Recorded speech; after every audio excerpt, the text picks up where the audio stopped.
A primeira carta do apóstolo Pedro, no capítulo de número 2, leremos o versículo de número 9. 1 Pedro, capítulo 2, este versículo de número 9, dizendo: Mas vós sois a geração eleita, o sacerdócio real, a nação santa, o povo adquirido, para que anuncieis as virtudes daquele que vos chamou das trevas para a sua maravilhosa luz. Queridos, o título desta meditação nesta manhã é a cultura distinta de um cristão regenerado. Nós queremos falar em um estudo especial apenas hoje, uma pequena pausa em nossa série consecutiva de estudos no Evangelho de Mateus. Temos seguido ao longo das últimas semanas, meses, neste glorioso Evangelho de Cristo em Mateus. Nós faremos uma pausa hoje para considerar esse tema tão importante também. Um texto fundamental para a vida cristã, que fala sobre a conduta de um verdadeiro crente enquanto ele está neste mundo. Eu sinto que esse é um tema que precisa ser revisitado com certa frequência, porque é muito fácil para nós, ao longo de nossa jornada, lidando com este mundo e com a vida, esquecermos talvez estes aspectos mais amplos da vida cristã. Esquecermos que nós somos chamados como discípulos de Cristo e temos deveres, e há uma conduta que se espera de cada crente em Jesus Cristo neste mundo como povo de Deus. Nós não podemos esquecer destas coisas. De maneira que nós devemos preservar em nossa mente, em nosso coração, o que é a essência da vida cristã. E é sobre isso que eu gostaria de lidar nesta manhã. Muitas vezes é importante nós voltarmos à essência, não é? E nos localizarmos. Às vezes, seguindo por meio de uma floresta, você está observando as árvores, e há um momento em que você precisa subir uma pena e ver a floresta como um todo. E esse é o nosso objetivo nesta manhã.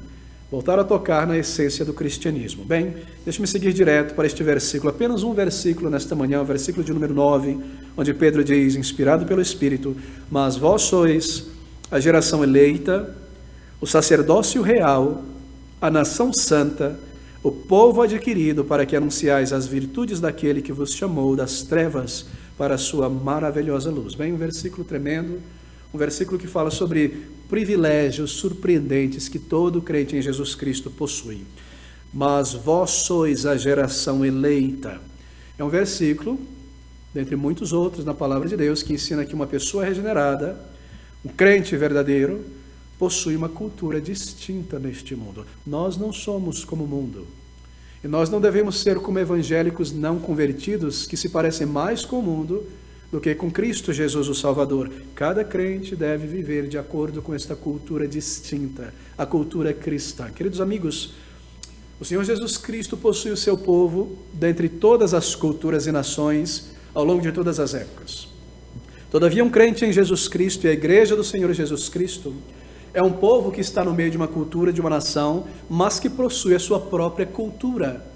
Uma cultura, assim por dizer, autônoma, uma cultura distinta da cultura brasileira onde nós nos encontramos. Nós somos cidadãos, nascidos aqui nesta cultura terrena e temos tantos traços culturais, não é? Deste país, a nossa língua, a nossa maneira de encarar muitas coisas, de viver, etc., a nossa política. Mas o crente em Jesus Cristo é um indivíduo que possui uma outra cultura, enquanto segue através desta cultura. E aquilo que o distingue como um crente é esta cultura cristã, e nós queremos falar nesta manhã exatamente sobre isso. Uma vida completamente engajada com o reino de Deus. É um versículo que declara os nossos privilégios espirituais, é um versículo que declara os nossos deveres espirituais, e é um texto que fala sobre o nosso status espiritual neste mundo. A diferença de ser um crente enquanto uma pessoa que jorna, que segue por esta cultura. O grande propósito da nossa vida. Realmente um versículo extraordinário. Talvez, por nossa familiaridade com este versículo, tendo falado, lido, visto impresso em tantos lugares, nós perdemos um pouco, não é? Esse senso do poder, da maravilha deste versículo. Mas aqui está uma declaração da essência da vida cristã, a nossa cultura cristã. Está tudo aqui, mas vós sois, ele diz, a geração eleita. Veja o que Pedro está fazendo. Ele está se voltando àqueles crentes gentios e judeus reunidos em uma igreja, não só mais judeus, mas gentios e judeus, pessoas de todas as culturas e nações salvos. Ele olha para eles em sua carta, assim por dizer, e diz: vós sois. Isso te recorda algo do Sermão do Monte? Quando o Senhor Jesus Cristo reúne no capítulo 5 todos os discípulos, ele começa a se dirigir àqueles homens e mulheres e usa o mesmo termo, vós sois. Essa é uma declaração de identidade. Não os fariseus, não os saduceus, não os judeus não convertidos são abençoados, bem-aventurados, mas vós sois bem-aventurados. E aqui Pedro está usando a mesma ideia. Vós sois a geração eleita. São vocês que são o povo de Deus, não Israel nacional, não uma igreja evangélica composta de pessoas salvas e não salvas, mas pessoas redimidas. Vós sois, diz eles. Ele olha para aquele grupo de pessoas e ele nos diz, primeiramente, que nós somos pela graça de Deus. E ele começa assim, para nos preparar, então, para falar sobre o nosso chamado. Primeiro, ele faz algo tremendamente correto, diz que nós somos identidade como cristão, e a partir da definição de nossa identidade, por causa dessa identidade, o que nós devemos fazer, como nós devemos viver. Ele começa, então, nos preparando para o chamado de todo crente. E qual é o chamado? Logo na metade do versículo ele diz, para que anuncieis. Vocês são isso, para que façam isso. Percebem? Vós sois. Bem, perceba que ele começa descrevendo os privilégios de cada crente. E ele passa a usar aqui 4 termos, nós seguiríamos de uma maneira expositiva, certamente. 4 termos com 2 palavras em cada um dos termos. Observe, ele usa geração eleita, o primeiro termo com 2 palavras. Gostaria que você estivesse agora dominando as rédeas da sua mente, afeições e concentração para honrar o Senhor e ouvir a sua palavra. Volte-se ao texto da palavra de Deus, meu querido. Deixe as distrações de lado.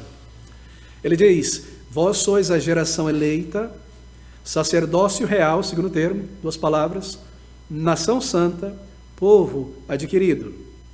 Vocês são tudo isso, diz o apóstolo inspirado. E ele começa dizendo quem nós somos, para então, mais uma vez, dizer o que nós iremos fazer, para o que nós somos chamados. É maravilhoso, não é? É maravilhoso. Perceba, esta é a maneira que Deus escolheu pelo seu Espírito se referir a nós, descrever nós juntos aqui nesta manhã. Há uma descrição do crente individualmente, mas há uma descrição na palavra de Deus do crente junto com o povo de Deus, da igreja. Foi assim que Deus escolheu nos descrever. Vocês são tudo isso, está dizendo o Espírito de Deus. Então, nós temos o nosso chamado. E nós sabemos que nós somos. Se nós somos filhos de Deus, se nós somos homens e mulheres que um dia encararam seus pecados e clamamos a Deus por perdão, por misericórdia, por regeneração, e nós experimentamos o perdão de Deus de nossos pecados, então Deus nos trouxe a conhecê-lo, nós não conhecemos, e também nos trouxe um relacionamento com Ele. E nós sabemos dessas coisas, não é verdade? Se nós já experimentamos o perdão de Deus. Deus primeiramente nos reconciliou com Ele, e então Ele nos reconciliou com o seu povo. E Pedro está falando aqui sobre a igreja. Ele não está lidando necessariamente como crente, como indivíduo, mas como povo de Deus. Geração é o termo que ele utiliza aqui. E quando nós ouvimos essas mesmas coisas aqui sobre o nosso status espiritual expresso por Pedro, é como se Pedro estivesse informando que nós possuímos uma grande herança, algo que talvez nós tínhamos relevado, olvidado. Muitas vezes esse é o caso de um crente. Você é salvo, eu sou salvo, e muitas vezes o crente ele vive a sua vida neste mundo de uma maneira muito individual, individualista, como uma ilha. E de alguma maneira é levado a entender que é ele Deus, Deus lá e eu cá, adorando, me abençoando, e outro crente lá e cá, a gente se reúne às vezes para cultuar e vai embora. Não. Ele passa a dizer aqui que quando Deus nos salva, Ele nos reconcilia consigo mesmo, então nos reconcilia com o seu povo. E há muitas imagens e metáforas na Bíblia falando sobre Ele ser a videira e nós os galhos. E aqui está um desses termos poderosos, quando Ele olha para a igreja e diz que nós somos geração eleita. Uma herança. Talvez ninguém tenha te dito sobre isso. De repente, ela se abre diante de você e você passa a conhecer tremendos privilégios, um grandioso status. Quem jamais pensou que eu seria da parte de Deus, um grupo, em minha geração, junto com o povo de Deus salvo, uma geração separada, eleita por Deus dentre todas as nações. E aqui estão qualificações e então status para o exercício de nosso chamado. Isso é muito importante. E aqui está a primeira dessas qualificações. Vós sois uma geração eleita, selecionada, separada por Deus na geração e na cultura em que nós vivemos. Isso é verdadeiro a respeito de cada igreja, em cada época, em cada geração, e também como indivíduos. Bem, aqui nós temos então a doutrina clara da eleição, declarada aqui. O que significa dizer que nós somos salvos apesar de nós mesmos, apesar de nossa rebelião, nós nunca teríamos vindo a Cristo, nós nunca teríamos desejado. É Deus quem determinou na eternidade passada salvar bilhões de pessoas e romper as prisões da incredulidade, chamar irresistivelmente. Nenhum de nós ousaria nesta manhã atribuir qualquer mérito em nossa salvação a nós mesmos. Uma obra inteiramente de Deus, uma obra do Senhor. E é chamada aqui de eleição, eleitos. Vós sois a geração eleita, escolhidos. Bem, mas aqui nós somos vistos então como uma família, uma raça, um grupo étnico, um povo, não apenas como indivíduos. Um grupo de pessoas. Eu estou enfatizando isso de propósito para que você entenda um pouco mais à frente o nosso chamado, uma geração eleita. Não é interessante? De onde é que ele tirou essa ideia? Volte-se comigo para Isaías capítulo 43, versículo de número 20 a 21. Observe o que Isaías diz aqui. Abra comigo a palavra de Deus em Isaías 43, 20 a 21. Ouça essas palavras. Os animais do campo me honrarão, isso é Deus dizendo, os chacais, os avestruzes, porque porei águas no deserto e rios no ermo, para dar de beber ao meu povo, ao meu eleito, a esse povo que formei para mim, o meu louvor relatarão. Meu povo, meu eleito. É daqui que essas palavras de Pedro são retiradas, em 1 Pedro 2,9. Você percebe que quando Pedro usa essas palavras, vós, gentios e judeus salvos, vocês são o povo eleito de Deus, a geração eleita, ele está tirando daquelas verdades lá de Isaías, ele está tomando aquela verdade. Agora a pergunta é, essa é uma regra básica de estudo e interpretação da Bíblia. Está Pedro sendo honesto? É legítimo tomar emprestado do Antigo Testamento e trazer para o Novo Testamento e dizer que aquilo que Isaías, um outro autor, estava falando para uma nação específica, é a mesma coisa e se aplica da mesma maneira por Pedro, tantos séculos depois, a um outro grupo de pessoas? Será que ele não está tomando emprestado aquilo que não lhe pertence? É correto fazer isso? Tomar os sentimentos, as declarações de Isaías a respeito de Israel e dizer não, ou melhor, também, vocês hoje, igreja de gentios, não judeus e judeus, vocês são a geração eleita, o povo escolhido. E essas palavras são modeladas nas palavras de Isaías, sem dúvida. Mas observe algo. No Antigo Testamento, estes títulos, status, essas qualificações são de Israel, dos judeus.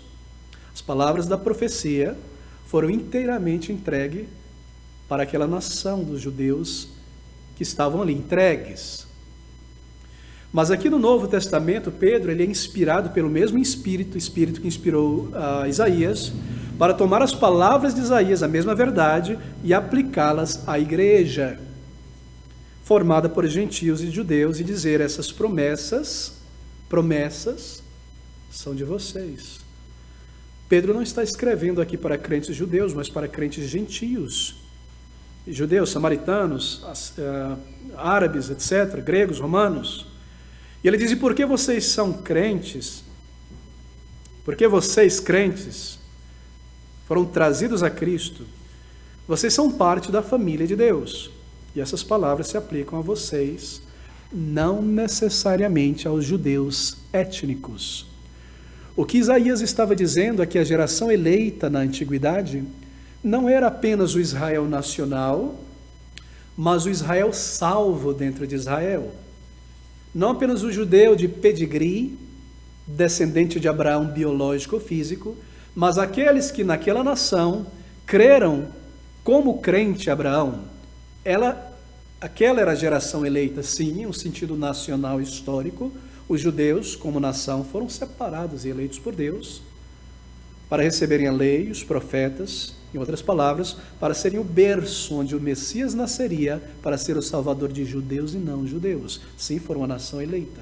Mas essas bênçãos espirituais de Israel, o tempo todo se refere àqueles que temem ao Senhor, que creem no Senhor, que viram as costas para os ídolos, como Davi, como Abraão, como Samuel, como Sara, todos esses homens, embora um grupo pequeno comparado com a nação, aqueles 7.000 de Deus.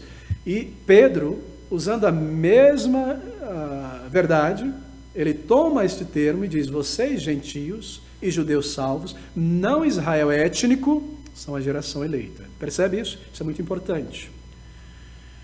Essas palavras se aplicam a você e a mim, não necessariamente aos judeus étnicos, mas a todos os verdadeiramente salvos entre judeus do passado, presente, futuro e gentios.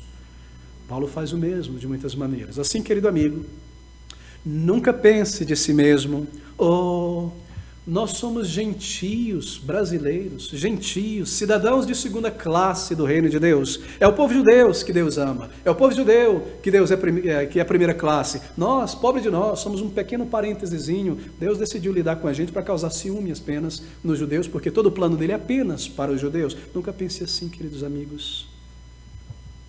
O Novo Testamento nunca fala nesses termos. A igreja cumpre as promessas do Antigo Testamento, porque a igreja une judeus e gentios em um só corpo e família em Cristo. Veja, a igreja não toma o lugar dos judeus. Essa não é uma teologia da substituição, não é? De maneira alguma. A igreja não toma o lugar dos judeus, os judeus cumpriram a sua função. A igreja não substitui os judeus nacional nas promessas do Antigo Testamento. Agora, a igreja cumpre essas promessas, percebe? Essa é uma teologia do cumprimento e não da substituição, como muitos dizem por aí, de maneira alguma. Bem, é o suficiente sobre esse tema para esta manhã, não é o nosso foco. Fecho aqui nosso colchete. E esse é o primeiro termo que ele utiliza. Como povo de Deus, nós somos uma geração eleita. Versículo de número 9. Mas vós sois a geração eleita, e agora ele passa a dizer o sacerdócio real. Bem, me permita prosseguir para esse ponto. O sacerdócio real é notável, não é? Uma geração separada, crentes, homens e mulheres convertidos de todas as nações. E ele segue dizendo: vocês estão também sacerdócio real. É incrível. Essa qualificação, obviamente, dada a você e a mim como igreja, também vem lá do Antigo Testamento. Veja Êxodo, capítulo 19, versículo de número 6. Ele diz, Êxodo 19, 6, e vós me sereis um reino sacerdotal e o povo santo. Estas são as palavras que falarás aos filhos de Israel. Israel nacional representaria Deus desta maneira, mas isso significa igreja. Isso aponta para nós. Veja que o Israel nacional nunca cumpriu aquelas palavras. O tempo todo, o que estava fazendo Deus com Israel no deserto, aqui em Êxodo, ele estava consumindo aquele povo até que uma nova geração entrasse em Canaã, não é? Primeiro ele desembaia a espada para destruir aqueles que começaram a construir um bezerro de ouro. Depois o povo murmura por carne, querem voltar às cebolas, aos pepinos do Egito. Deus manda fogo e consome grande parte. E eles estavam comendo a carne e começa a praga. E o Senhor está consumindo aquele povo ao longo de toda a jornada, um povo de dura cerviz. Eles nunca representaram a glória de Deus daquela maneira como deveriam. Mas pelo sacrifício, pelo sacerdócio, o templo, as leis ali, dentro daquela nação, o nome de Deus era honrado por aqueles que criam e serviam e se submetiam à lei de Deus. E agora Pedro toma essa mesma palavra e é maravilhoso. Se dirige a mim e a você como igreja. Vocês são um sacerdócio real. O apóstolo Paulo diz também isso. Ele diz essas palavras à igreja judaica e gentia. O povo de Israel no Antigo Testamento é uma representação da igreja, lembre disso. E as promessas de Deus dadas àquela nação antiga se cumprem completamente na igreja. Claro, há promessas terrenas, geográficas e muitas outras que já se cumpriram para aquela nação. Bem, aqui está mais uma delas. A igreja, o povo de Deus, uma promessa que se cumpre na igreja, a igreja seria o sacerdócio real. E você encontra essa verdade em muitos outros livros da Bíblia. Veja como aquela promessa dada aos judeus do passado, ao povo salvo, se cumpre na igreja. Mostrando que a igreja cumpre esta promessa. Apocalipse capítulo 1, versículo 6. Isso aqui é uma visão do povo de Deus, todo o povo de Deus, salvo na eternidade, louvando ao Senhor e dizendo: e nos fez reis e sacerdotes para Deus e seu Pai, a Ele seja glória e poder para todos sempre. Amém. Quem foi feito rei e sacerdote, senão a igreja? Os redimidos do povo de Deus. Pastor, eu não entendo, porque a igreja ela nasce no Pentecoste. Antes não tinha igreja, não, meu querido, sempre houve igreja. Desde o primeiro salvo, convertido. Lá no início, possivelmente Adão e Eva. Cremos que talvez tenham se arrependido. E ao longo dos séculos, os crentes, Enoque e Noé e tantos outros. A igreja ali, digamos que ela é inaugurada entre os gentios, mas ela sempre existiu. Salvação foi sempre pela fé. E Pedro está dizendo que aquele povo era a nação santa, os salvos. E ele olha para nós, gentios, e diz: vocês também são essa geração eleita e sacerdócio real. Isso é precioso. Veja o versículo 5 de Apocalipse, versículo 10 de Apocalipse 5. Mais uma declaração profunda e clara ao mesmo tempo. 5:10. E para nosso Deus nos fizeste reis e sacerdotes, e reinaremos sobre a terra. E quando você lê 1 Pedro 2:9, ele está reafirmando a mesma verdade. Você, igreja, geração eleita, sacerdócio real.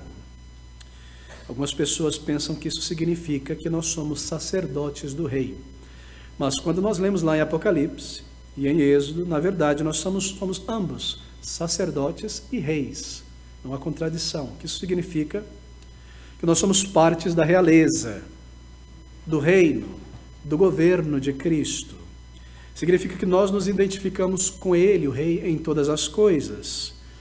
Nós não questionamos a sua providência, a sua soberania no mundo. Nós somos parte do seu governo, da sua realeza, membros da família do Rei. E assim nós estamos em perfeita união e simetria com os propósitos de Deus. Somos parte desta realeza. Nós não questionamos sua providência. Nós não dizemos, por exemplo, porque Ele não acaba com o mundo de uma vez e volta logo, porque Ele não dá um fim agora em todas as coisas, e essa calamidade social, essa corrupção absurda e a guerra. Bem, você confia na provisão divina. Você confia no governo divino. Você é parte da realeza, você pensa como Ele, você segue junto com Ele nos seus propósitos reais.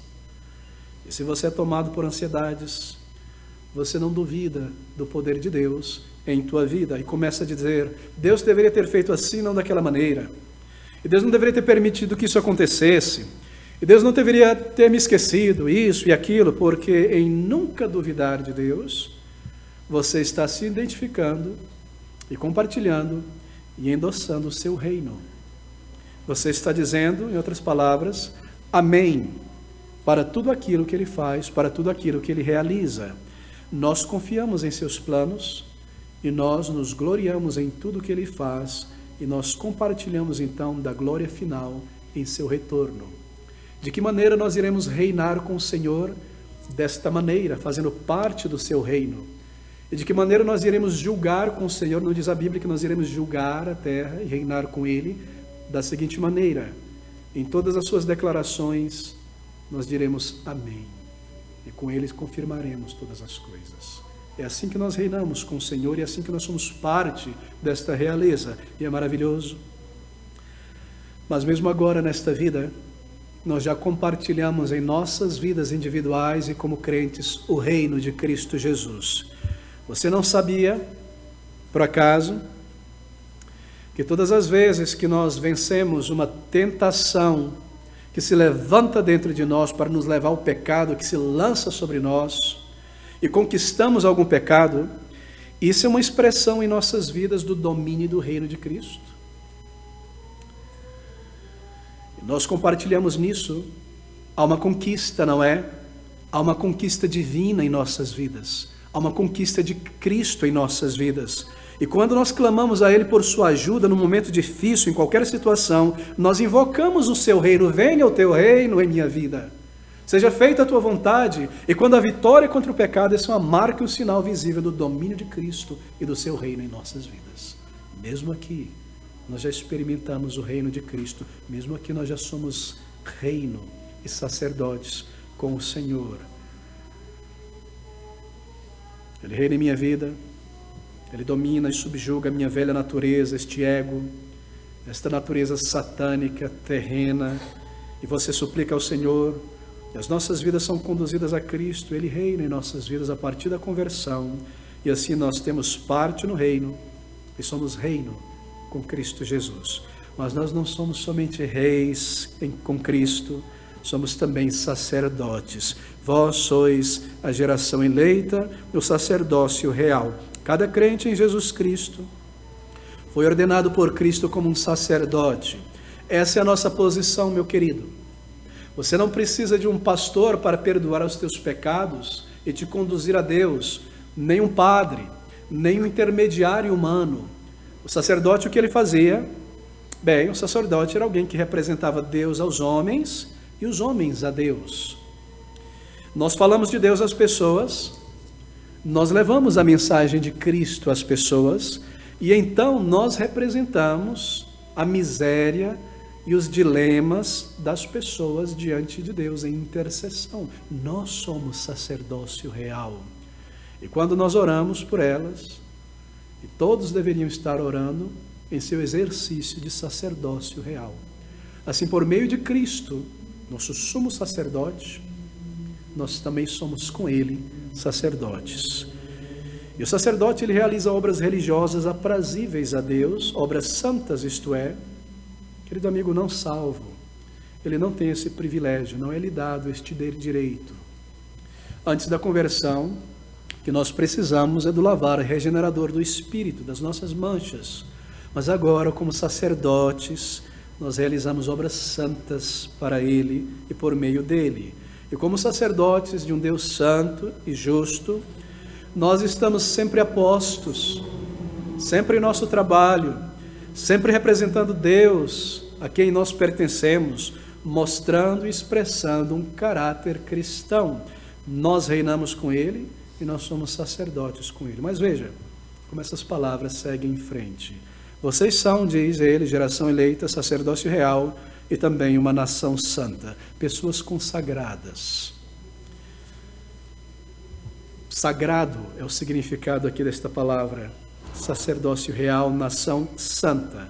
Sagrado, distinto. Uma nação santa. Bem, isso tem a ver então com a cultura, não é? Desta nação. Como crentes, nós temos uma cultura, embora um micro-organismo dentro desse organismo do mundo, do Brasil, nós temos uma cultura que é marcada pela santidade. Qual é a marca desta cultura do povo de Deus? Santidade. Isso marca a nossa cultura. Nós podemos estar misturados entre as nações do mundo, há crentes nascidos em todas as culturas, espalhados por todos os países, em todos os lugares, envolvidos com todo tipo de gente, mas todos nós fazemos parte de uma nação distinta. E nós temos o nosso próprio governador, e as nossas próprias leis, e uma cultura distinta, onde Cristo é o nosso principal interesse, nosso principal prazer, nosso desejo de conhecer, nossa pesquisa, nossa alegria, nossa conversação. Nós não precisamos dos prazeres contaminados deste mundo em volta. Nós devemos estar separados dessas coisas que são intrinsecamente mundanas. E o elemento principal e mais visível que distingue essa cultura do povo de Deus da cultura das nações em nossa volta, no local de trabalho, na família não convertida, é santidade, santificação. Esse é o nosso chamado, esse é o nosso dever, esse é o elemento visível, nosso cartão de visita, o elemento mais distinguidor de nossa cultura neste mundo. Deixa eu fazer uma digressão breve aqui. Talvez você tenha nascido de novo em Cristo nos últimos 5 anos, ou há 10, 15 anos atrás. E você tem a impressão, tendo entrado na igreja, no contexto evangélico, assim por dizer, que a igreja evangélica no Brasil sempre foi como ela está hoje. Que o povo de Deus, que deveria representar um Deus santo no Brasil, sempre foi como ele é hoje, dominado pelo mundanismo em suas muitas formas, pela música de linguagem intrinsecamente mundana, cultura da programação, do lazer, mais do que da submissão e serviço ao Senhor. Mas, querido amigo, se você pudesse entrar numa máquina do tempo, bom, na verdade você não precisa disso, por isso que nós temos a história, não é? Historiadores, livros, etc. Você veria uma realidade diferente há 35 anos, 40 anos atrás. você perceberia que a maioria das igrejas históricas, mesmo pentecostais clássicas, eram muito parecidas. Havia uma adoração bíblica vertical dirigida ao Senhor, reverência, hinos, uma igreja santificada, separada do mundo, uma igreja evangelística, comunhão fraternal. Sim, haviam problemas, mas a igreja era tão diferente do mundo, e essa linha que distinguia o mundo santo e o profano era muito clara, era muito visível. As pessoas não precisavam se perguntar e consultar umas outras. Será que é certo para o crente beber um pouquinho? Será que é certo para o crente fazer uma tatuagem? Será que é certo para o crente dobrar o joelho para os ídolos do esporte? Ninguém perguntaria isso. Todo mundo sabia que isso era errado, que havia uma separação entre aquilo que o mundo ama e aquilo que o crente ama. Todo mundo entendia a diferença entre mundo, coisas do mundo, e mundanismo. Todo mundo entendia que enquanto está tudo bem comer um cachorro quente feito por uma pessoa do mundo, uma pipoca, e usar uma roupa feita por uma pessoa não salva, e um celular não existia naquela época, alguma tecnologia feita pela pessoa do mundo, isso está tudo bem. A medicina, a tecnologia, a educação são coisas do mundo. A graça de Deus deu dons e talentos ao mundo e a pessoas do mundo. E as pessoas distinguiam isso entre o mundo e o mundanismo. Aquilo que é intrinsecamente mundano, que está estampado à concupiscência da carne, dos olhos, da soberba da vida. E as pessoas sabiam separar entre uma coisa do mundo, legítima, e uma coisa mundana, do mundo que trazia o mundanismo. Hoje não há essa distinção. Hoje você vê líderes evangélicos dizendo, se você vai ter que separar do mundo, não ouvir música do mundo, então é melhor não comer um cachorro quente do mundo, a pessoa ali é mundana, vestir uma roupa do mundo e coisas como essa, e você não vai ouvir música do mundo, então tem muita música evangélica que são pior do que a do mundo, é verdade, mas isso não justifica o mundanismo. Há uma confusão absurda em nossos dias. O mundo entrou para a igreja, manchou a adoração. E se você voltasse a 40 anos, 50 anos atrás, bom, há tantos crentes com quem você pode conversar, não é? Eu conheço muitos, são crentes há 60 anos, 50 anos convertidos, eles te dizem, as coisas são tão diferentes hoje, tão diferentes, como o mundo tem moldado a igreja. A igreja deveria ganhar o mundo, mas o mundo tem ganhado a igreja, e o formatado, não é? Meus queridos amigos,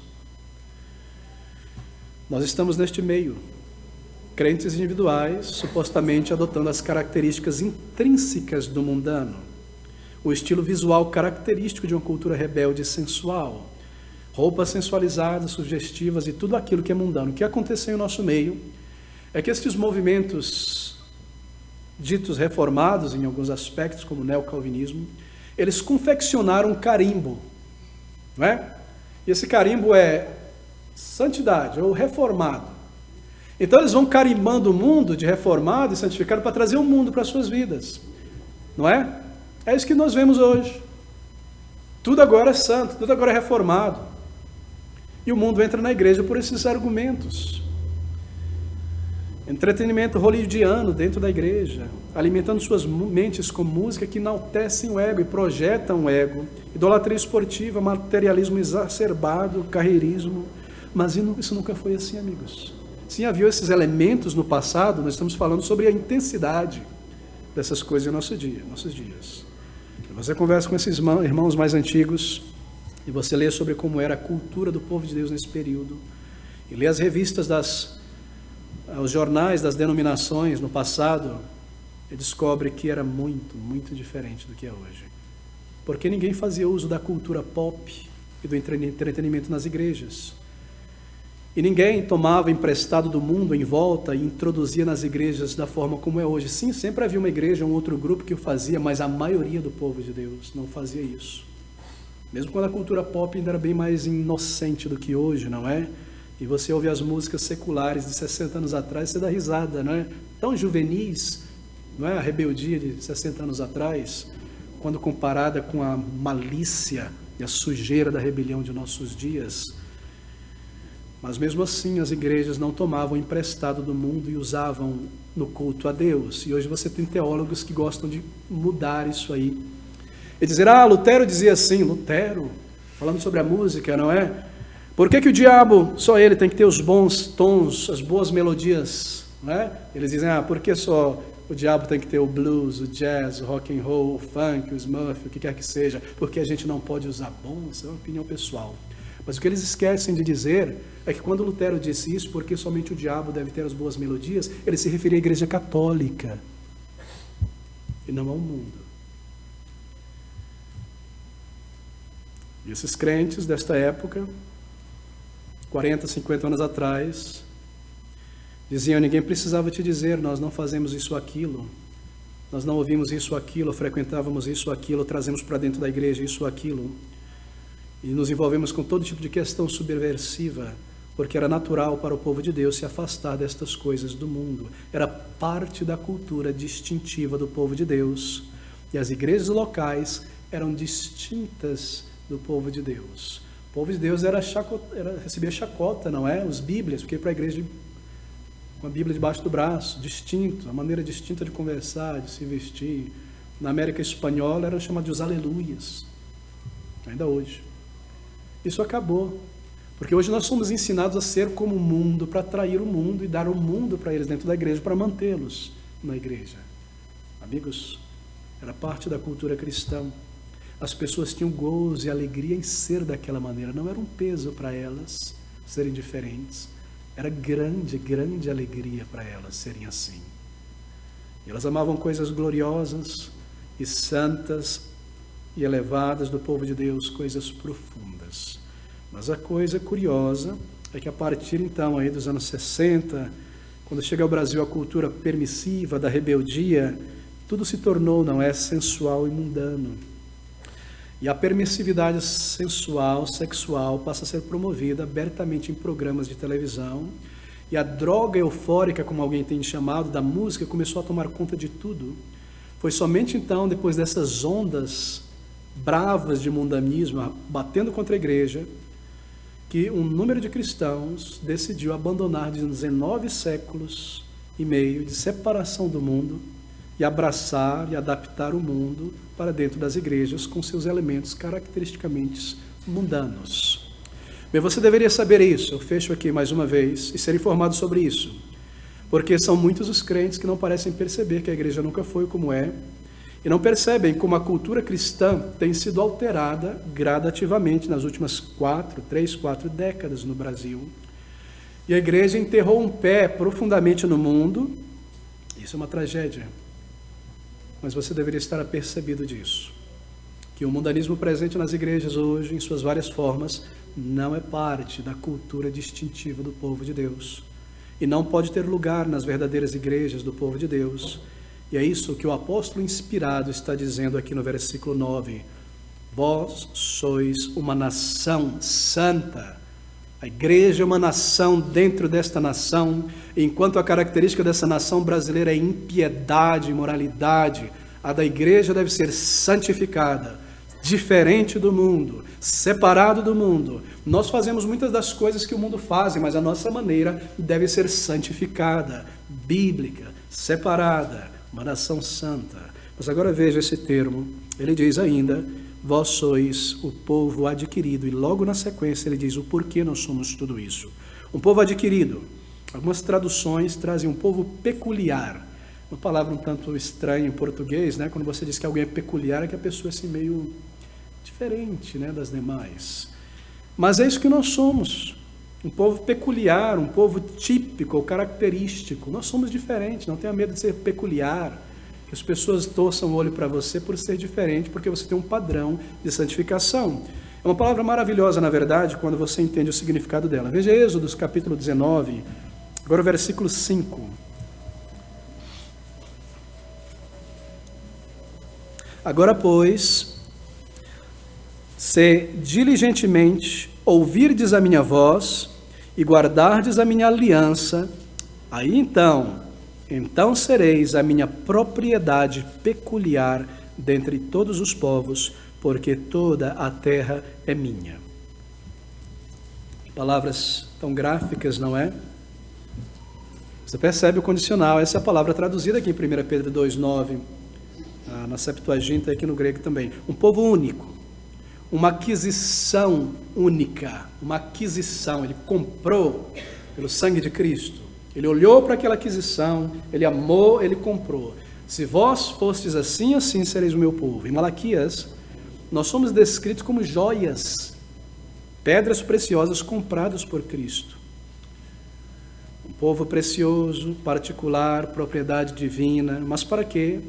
Para serviços sacerdotais para o Senhor. E que serviços são esses? Bem, está aqui agora então neste versículo. Para que anuncieis as virtudes daquele que vos chamou das trevas para a sua maravilhosa luz. Para anunciar, vocês são tudo isso. Porque se não forem isso, vocês não podem anunciar esta palavra gloriosa e santa. O meio, a mídia deve ser santa também. Fazer conhecido, proclamar, isso é o nosso dever, por vocação, anunciar, demonstrar as virtudes daquele que nos chamou. Quais são essas virtudes daquele que nos chamou? São as excelências de Jesus Cristo. Essas são as virtudes que nós devemos anunciar. Na verdade, no grego, a palavra traduzida aqui, anuncieis as virtudes, é a palavra varonilidade. Para que anuncieis a varonilidade daquele que vos chamou. Não é interessante? É um termo que fala das excelências do Senhor Jesus Cristo. É sobre Cristo, meus irmãos. E o contexto desse versículo anterior, né, ele demonstra isso. Se você se recorda, não é? Do chamado do Senhor Jesus Cristo feito aos seus discípulos em Mateus, quando ele diz, vinde a mim. Salvação é ouvir aquele que nos chama a vir a ele. Vinde a mim. Em João 6, 39, 40, ele repete isso. Todo aquele que o Pai me der, virá a mim. O que é ser um cristão ali de acordo com Cristo? Ser um crente é ter os teus pecados perdoados, a tua culpa, salvação e vida eterna, mas ser um crente é ser dado a Jesus Cristo. Todo aquele que o Pai me der, virá a mim. Meu povo, pertencem a mim, por vocês eu morri, propriedade adquirida. Para o quê? Para expressar as minhas glórias, comunicar as minhas virtudes na sua adoração, na sua vida individual, como congregação, como povo de Deus. Quais virtudes, queridos amigos? Somos chamados de um povo peculiar, distinto. A característica principal deste povo é santificação. Santidade é a característica estampada nas palavras, nas ações, nas atitudes. É nisso que nós somos peculiares. É você uma pessoa peculiar neste mundo. Essa peculiaridade é visível, ela é mascarada. É você como mundo em volta, indistinto, não peculiar. No teu linguajar há santidade, santificação. Aquilo que você assiste na televisão demonstra essa santificação que você escolhe pôr diante dos teus olhos na internet. Aquilo que você dá um joinha no Facebook representa esta santificação. Em teus hobbies, em teu lazer, você é uma pessoa distinta deste mundo? Ou não há distinção para quem olha para você? Porque você se comporta como mundano, veste-se como mundano, fala como mundano. No seu Facebook curte aquilo que é mundano, passa para frente aquilo que é vulgar. A peculiaridade do crente, diz a palavra de Deus, é a sua santidade, sua santificação. Isso deve transparecer em nós, porque não há santidade neste mundo. É por isso que nós somos vistos, se somos crentes, como pessoas peculiares. Santidade acompanha gentileza, amabilidade, respeito, contentamento, palavras graciosas. Tudo isso, meu querido irmão, é o nosso chamado, para que anuncieis. Deixe-me voltar a este ponto e seguir para a conclusão em alguns minutos. Observe isso aqui, é maravilhoso. Esse anunciar as virtudes de Cristo não é unicamente a proclamação do Evangelho em toda parte. Também é isso. Mas esse anunciar também é expressar as virtudes de Cristo em nosso louvor cantado. Adoração não é somente louvor. Tudo que nós estamos fazendo aqui é adoração. Mas a coroa da adoração do povo de Deus é o louvor, quando nós expressamos a nossa alma a Ele, baseado em verdades. Assim também o nosso louvor nós devemos expressar, anunciar as virtudes de Jesus Cristo. E como uma pessoa inteligente, significa que nós devemos dirigir a Deus uma adoração que esteja de acordo com as suas virtudes. Essa é uma das razões porque nós devemos cantar hinos na igreja e salmos, porque são estes que anunciam as virtudes de Cristo. Hinos falam sobre Cristo abertamente, nomeia o seu nome. Salmos falam de uma maneira mais indireta. Seu nome deve ser nomeado, é por isso que nós não cantamos apenas salmos. mas hinos que falem sobre a excelência, os atributos do Senhor Jesus Cristo, a sua glória, a sua dignidade, o seu louvor. E você encontra isso mais precisamente descrito em Apocalipse capítulo 4 a 5. Eles declaram as glórias de Cristo, louvando ao Senhor diante do trono, toda a igreja sendo vista ali no futuro. Digno és tu, ó Cordeiro, de receber a glória, a honra e o louvor. Por quê? Por isso e por aquilo. As excelências de Cristo. E aí você observa em nossos dias o contexto evangélico, quão triste não é os hinos, esvaziados da glória de Cristo. Cristo é reduzido a um mero camarada, um amiguinho, um parceiro, um amigo invisível, alguma coisa do tipo. Hinos que trazem elementos místicos, que adoram mais a criação do que o Criador, panteísmo, em hinos tradicionais antigos, que não respeitam a Trindade. E você vê isso cristalizado em hinos de 100 anos para cá, e quando você compara isso com hinos, não é?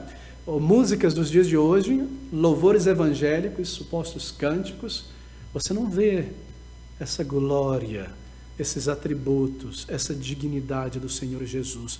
A igreja não está muitas vezes proclamando, anunciando isso no louvor. Não há outra religião com um Salvador como a nossa, tão maravilhoso, tão misericordioso, tão santo, Deus eterno. E nós pregamos sim o Evangelho no contexto das excelências de Cristo, que Ele é Deus, igual ao Pai, ao Filho e ao Espírito Santo, que Ele é um membro da divindade, que Ele é Senhor glorioso. Nosso Evangelho não está despido destas verdades para atrair pessoas a um Deus que é só amor, mas que é santo também, e amor, e misericórdia, e justiça. Sua obra redentora deve estar presente, o seu caráter deve estar presente no nosso evangelismo, seus planos, seus caminhos, suas perfeições, seu poder em nossa adoração, em nossa oração. E esse é o contexto do Evangelho. Cristo é o coração de todas as coisas, e tudo isso está aqui. Vós sois geração eleita, sacerdócio real, nação santa, povo adquirido, para que anuncieis as virtudes daquele que vos chamou das trevas para a sua maravilhosa luz. E você anuncia estas virtudes de Jesus em tua vida individual. Oh, amigos, esta é uma realidade em tua vida. Essa é uma realidade em nossas vidas. Nós anunciamos as virtudes de Cristo em nossa adoração, mas temos também anunciado em nossas vidas particulares ao longo da semana. Bem, nós queremos poder dizer a nós mesmos: eu estive 4, 5 anos naquele escritório, naquela firma. Então o Senhor me moveu dali para algo novo. Eu estive 4 anos, 5 anos naquela universidade e segui em frente. Mas enquanto eu estive lá, nós podemos dizer acaso, eu anunciei as virtudes de Cristo. Será que quando eu digo e leio virtude, você está pensando em teologia apenas, doutrinas? Virtudes. Eu estive 4, 5, 6 anos ali, mas enquanto eu estive lá, eu anunciei por minha vida e palavras as virtudes de Cristo. As pessoas souberam algo a respeito do meu Salvador, sua grandeza, sua glória, sua santidade, sua bondade. Eu anunciei as suas virtudes naqueles poucos anos, naquela vizinhança. As virtudes de nosso Salvador. Queridos, aquelas virtudes foram visíveis, foram notórias, foram claras aos olhos das pessoas. Elas não ouviam apenas o que Cristo estava dizendo, eles viam as virtudes de Cristo quando Ele anunciava a verdade. Enquanto eu estive ali naquele escritório, eu abri a minha boca e anunciei as virtudes de meu Salvador. Seu poder único para salvar, perdoar uma consciência culpada, seu poder para transformar o caráter, veja como Ele mudou o meu caráter, seu poder para garantir a vida eterna, seu amor, a presença real dEle em minha vida como um salvo. Nós queremos fazer conhecido o nosso Salvador e as virtudes dEle, uma vida de submissão a Ele, no meio de uma geração egocêntrica, demonstrar o seu senhorio em nossa vida, demonstrar a sua autoridade em nossa vida, mostrar, proclamar algo visível, algo que possa inspirar, algo que possa cativar pessoas a Cristo, algo que possa ser lido em nós, Cristo visto em nós, lido em nós, que Ele possui uma vontade revelada e nós somos seus servos e servas, que Ele é o Senhor da história, aquele que retornará em breve, que Ele é o guardião do seu povo, que conduz e guarda aqueles que Ele salva, que ouve e responde o nosso clamor, e como Ele liberta homens e mulheres do poder de Satanás. Essas são as suas virtudes, da ignorância do mundo, do pecado. Queridos amigos, deixe-me tentar elevar um pouco este pensamento. Quem pode ser comparado ao Senhor Jesus Cristo? A quem você pode compará-lo? Estamos falando sobre pessoalidade, não é? Uma virtude de uma pessoa, fulano, beltrano, Cristo. A quem você pode comparar Cristo? Com que pessoa você pode fazer isso? Você pensa sobre as maiores mentes da humanidade, homens de gigantesco intelecto e capacidades, não é? Você pensa, como pode caber tanta coisa em um ser humano tão frágil? Ou produzir tanta coisa? Líderes políticos, não é? Durante períodos difíceis da sociedade, todo mundo já leu sobre aquele grande líder inglês, Winston Churchill, que conduziu a Inglaterra por um período muito difícil, não é? Aquela sociedade estava quase a ser dominada e destruída, como vários países na Europa. Um homem que tinha uma capacidade de oratória invulgar. E algumas semanas atrás eu estava relendo alguns obituários a respeito de Winston Churchill, comemoração do seu aniversário, não é? Como ele conduziu a Inglaterra e a Europa como um todo, na verdade, para libertar aquele país, a Europa, dos alemães. E você lê às vezes aqueles obituários, um homem incomparável na política de sua época, mudou a história da Inglaterra, um colosso na oratória. Realmente, talvez tenha sido um homem, de fato, foi de visão para o seu tempo. Se você ouvir os discursos dele, você perceberá o que eu estou dizendo. Uma pessoa apta a comunicar com clareza e poder e profundidade as suas percepções. Mas, queridos amigos, o que isso é comparado com o Rei da Glória? O que isso é comparado ao nosso Salvador, não é? Pense a respeito das virtudes do Senhor Jesus Cristo, aquele que falou como nenhum homem jamais falou. Você se lembra daquele incidente glorioso? Quando os judeus, os líderes, os saduceus, mandaram um grupo de herodianos, exército, e os fariseus para prendê-lo. Eles chegaram lá afoito, vamos pegar, vamos entrar por essa multidão e capturá-lo. Estava ele ensinando, eles pararam e ficaram pendurados nas lanças, ouvindo e voltaram para casa. Ninguém jamais falou como esse homem. Não é tremendo? Não é maravilhoso? Quem pode ser comparado ao Senhor Jesus Cristo? As suas virtudes, o seu poder, aquilo que emanava da sua pessoa. Quando ele falava, e quando você observa as suas respostas, não é? Ele era confrontado de uma maneira ácida e absurda, e a sua resposta era tão firme, mas ao mesmo tempo tão clara, e singela e poderosa. Ele desmantelava os seus inimigos pelo olhar, às vezes. Virtude que fluía dele. E não somente suas palavras, sua postura, sua atitude. Eu gosto de pensar que quando ele falava, por exemplo, sobre amor, esse amor transparecia nele. A virtude vinha junto com a declaração. E ele mostrava esse amor, não é? Em sua maneira de falar, em sua expressão, talvez fluía do seu rosto, da sua voz.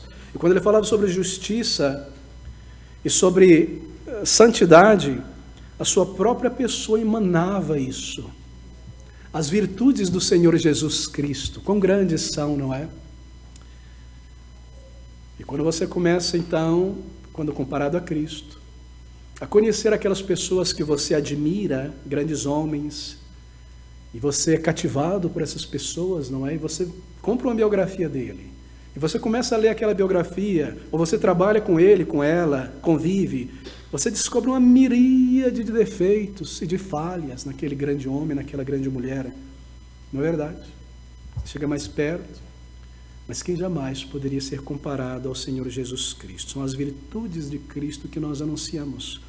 Nós estamos em seu reino, em sua igreja, para anunciar e demonstrar a sua santidade em nossa adoração, em nossa comunhão, em nossas conversações, em nosso sacrifício em levar o seu nome, pregando o seu evangelho. E o serviço do Senhor é o nosso prazer, é a nossa alegria. A respeito de quem você pode falar e dizer: Ele é eterno, Ele é todo santo, nós o veremos, Ele é a ressurreição e a vida. A respeito de que homem? Queridos amigos, é tão triste quando você compara estas verdades tão belas das virtudes de Cristo. E aí você olha para um pequeno grupo dos seus servos, que deveriam representar estas virtudes, e você vai na internet, dá uma olhadinha breve, e o que você vê? Eles promovendo as suas próprias virtudes, não é? Suas páginas, seus seguidores, seus canais, 10 mil fotinhas da sua face, assim, assim, assim, eu aqui, eu olhando para cá, eu sou um grande intelectual, eu isso, eu aquilo. Não é triste, não é horrível roubar do Senhor Jesus?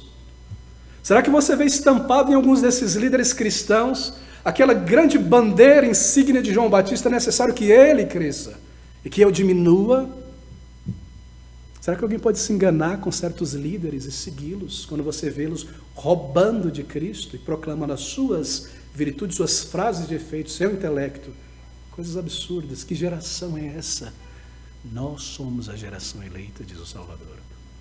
Para proclamar estas virtudes, nem pode jamais dizer a respeito de um homem, ele lê pensamentos, ele conhece as intenções do coração. Meus irmãos, ouça mais uma vez essas palavras. Mas vós sois a geração eleita, o sacerdócio real, a nação santa, o povo adquirido, para que anuncieis as virtudes daquele que vos chamou das trevas para a sua maravilhosa luz. São privilégios imensos os nossos, são deveres grandes. Fale de Cristo, amigos, uma vida que molde outras pessoas, para que elas possam ver Cristo em você. Viva uma vida distinta, resista a este mundo, resista às suas pressões na internet, seja distinto, seja peculiar neste mundo, não de uma maneira soberba ou estranha, mas segundo o padrão de santidade da palavra de Deus. A cultura do povo de Deus é santificação. Esse é o nosso grande chamado, amigos. Recomende a Cristo a cada pessoa por tua vida e por tuas palavras. Mantenha uma vida distinta, santa, separada daquilo que é intrinsecamente mundano. Como crente e como igreja, nós devemos manter esta linha distintiva entre o sagrado e o profano. Essas palavras são para você e para mim. Vós sois a geração eleita, para proclamar, anunciar as virtudes daquele que vos chamou das trevas para a sua maravilhosa luz.